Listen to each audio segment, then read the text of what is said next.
Here we go, it's the Whitey Show. I know you like the sound of it. I know you love the style of it. Now sit back, here comes the Whitey Show. All I gotta say is I love the word bitch. Remember me still hating on Nintendo shit? 3 years later, Uncharted shits on Gears of War. Now I don't gotta say I hate it no more. Same review who loves to say son of a bitch. Became a YouTube star, still don't own a car. You want a review, you don't gotta look far. Prove once again, these sites ain't on par.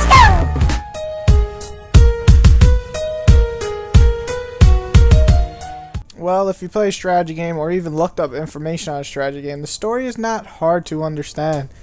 To break it down in the most basic way, 3 different nations, federations, unions, whatever you want to call them, are at war again.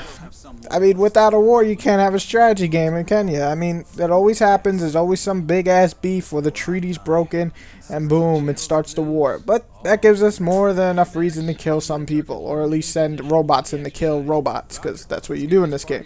The story takes place between 3 different viewpoints, and overall, it is a decent story with some good voice acting. I swear to God, one of the voice acting is Nolan North, but I could be wrong. But it's pretty cool, and I do like the main characters of each campaign. Though I will say that some of the one-liners are just terrible. But overall, it's a decent story, and you will get some type of emotion, whether it be excitement, sadness, or just boredom. But seriously, I enjoyed the story enough for what it was. Strategy games are never its strongest point in story. Disengaging safeties. Bombers armed and ready. Commence on my mark. Break, medics. We're detecting an anomaly in their targeting routines. Break off attack. Break off attack. They're not responding to commands. This is gonna hurt.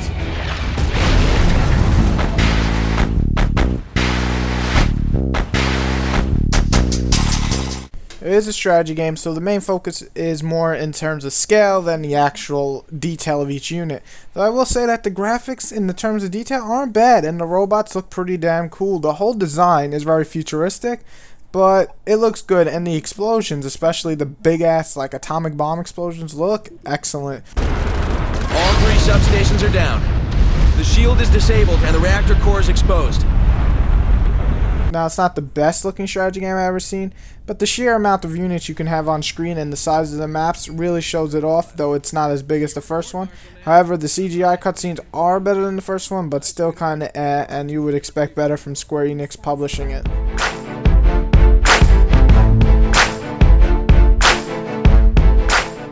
The gameplay here is very much like every other strategy game. The main point is to have a little city type of thing going on in the beginning, make units, and attack the bad units. It's not amazing, or it doesn't try to change it in this game, though I will say it does have so many units at once. It is nice to see these huge battling wars go on.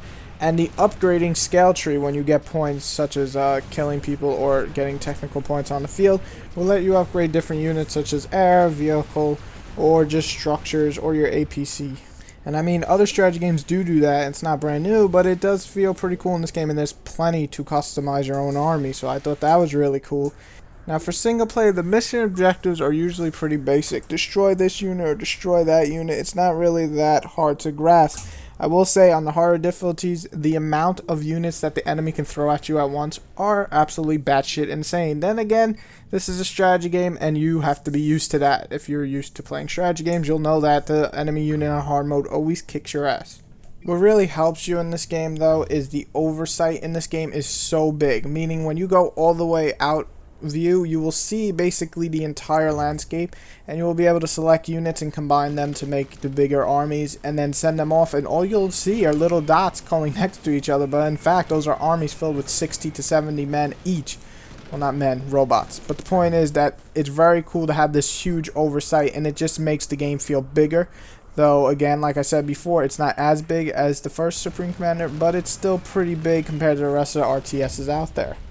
My only negative comments really is there's nothing brand new bringing to the RTS table in this game, and while it does it really well and it's solid enough to give it a nice 8 in terms of gameplay, it didn't bring enough new to make me suggest a new RTS player to pick this up over any other game out there. However, if you want a nice, steady, easy to get into RTS and you're used to RTSs, this one does not disappoint. It moves quick, the explosions are nice, the units all are different, and the upgrading tree is nice, and the overhead view is awesome.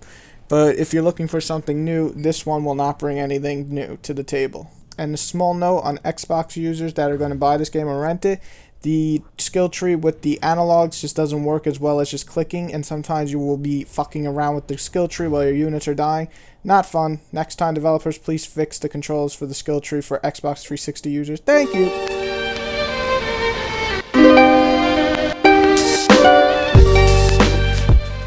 Now, overall, Supreme Commander 2 is a good game. It's actually one of the better RTSs on the Xbox. It works mostly pretty well except for the skill tree problem I was talking about, but runs really well, and that's very important. Most RTSs have a lot of frame rate issues and so on. This one does not. I have not seen a single frame rate drop at all, and it runs really smooth and really well no matter how many enemies are on screen or how many units you create. It is a fun game, and there's plenty to do after you beat the 3 lengthy single players. Let me tell you, the first single player campaign took me a good 8 to 10 hours, so the others should last you about the same time, maybe a little less since you're getting better at the game. Not to mention you can go online and kill some people online, though Jesus Christ, I don't know how you guys become so good. Maybe I just suck at RTSs, but you guys are just a little too good and kind of scare me online. Please take a break from RTSs, thank you. But overall, you got plenty of options after you beat the single player, but the single player alone will last you a while. So, like I said, Supreme Commander isn't brand new. It's not an excellent game, but it is a good one, even great in some ways for RTS fans. It takes away some things from Supreme Commander 1, and it doesn't feel as big as Supreme Commander 1, but I think fans of the series will enjoy it anyway for what it's done, and for console users it is more friendly and you won't have to worry about frame rate issues. So if you're itching to pick up an RTS, this one's not a bad one at all. Definitely worth the picking up or renting for RTS fans, maybe even buying for Supreme Commander fans. Everybody else that's trying to think and getting RTSs, this won't make you jump in because it really doesn't do much new. I have an idea. That won't work. They're too big. It'll work.